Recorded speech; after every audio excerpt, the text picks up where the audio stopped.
कवानीन में तरमीम से किस किस ने फ़ायदा उठाया और जो अब कार्रवाइयाँ शुरू कर दी गई हैं, दोबारा से केसेस खुल गए हैं, आपको क्या लग रहा है इम्तियाज़ साहब, वाकई मुश्किलात पैदा होने वाली हैं बड़ों के लिए? कोई मुश्किलात नहीं है, ये सारे कोई मुकदमात नए नहीं हैं, सब पुराने मुकदमात हैं। वो पहले फेस करते रहे हैं, अभी भी फिर फेस करेंगे।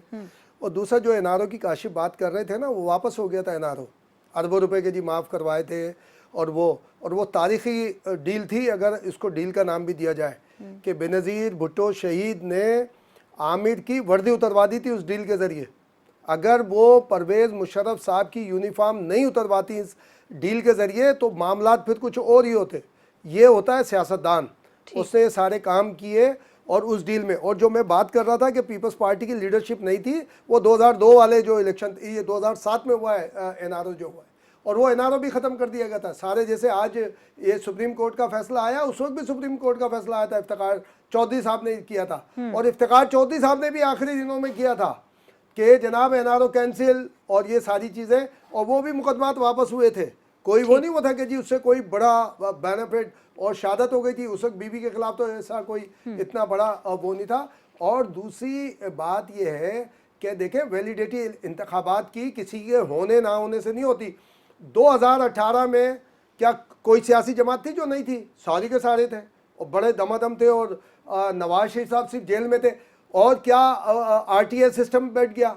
क्या माना है 2018 के इंतखाबात को किसी ने? उससे पहले मुझे 96 के इलेक्शन याद है, बीबी ने कहा था, जब बीबी यानी वोट पीपल्स पार्टी के सबसे ज़्यादा थे और सीटें सिर्फ मेरे ख्याल 18-19 थी, और नून के पास बड़ा भारी मैंडेट था और मजमूई वोट उनके कम थे।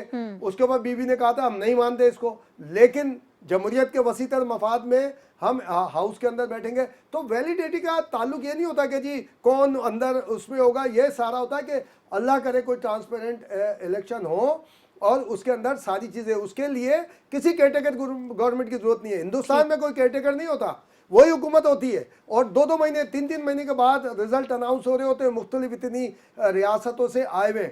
और एक और शुमाइला रिकॉर्ड के लिए अब समझ आ रही है, अब इस पर काम भी हो रहे हैं कि इकनॉमी जो इस वक्त एकदम तेज़ी के साथ, ख़ास तौर पर ये गुज़िश्ता 1-1.25 साल में आई है, उसका ताल्लुक, और ये डॉलर जो इंडस्ट्री कह लें या डॉलर व्यापार कह लें, इसका ताल्लुक अब समझ आ रहा है सबको कि इसका ताल्लुक अब जाके सीधा सीधा जुड़ा है इसराइल के साथ।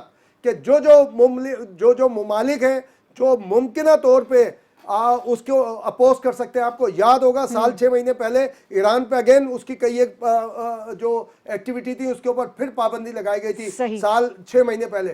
पाकिस्तान को उसके अंदर जकड़ के, ताकि क्योंकि जाहिर है कि सऊदी अरब का आ रहा है कि जनाब उन्होंने तस्लीम कर लिया है और इसके ऊपर बड़े फोकल अंदाज में बात हुई है। तो इकोनॉमी ये है। और जहाँ इसहाक डार साहब की बात है, इसहाक डार अकेले थोड़ी है, इसहाक डार से बड़े बड़े आसिफ जरदारी साहब हैं और बहुत सारों के केसेस हैं, वो खुल गए, वो फेस करेंगे, उसमें कोई मामला नहीं है।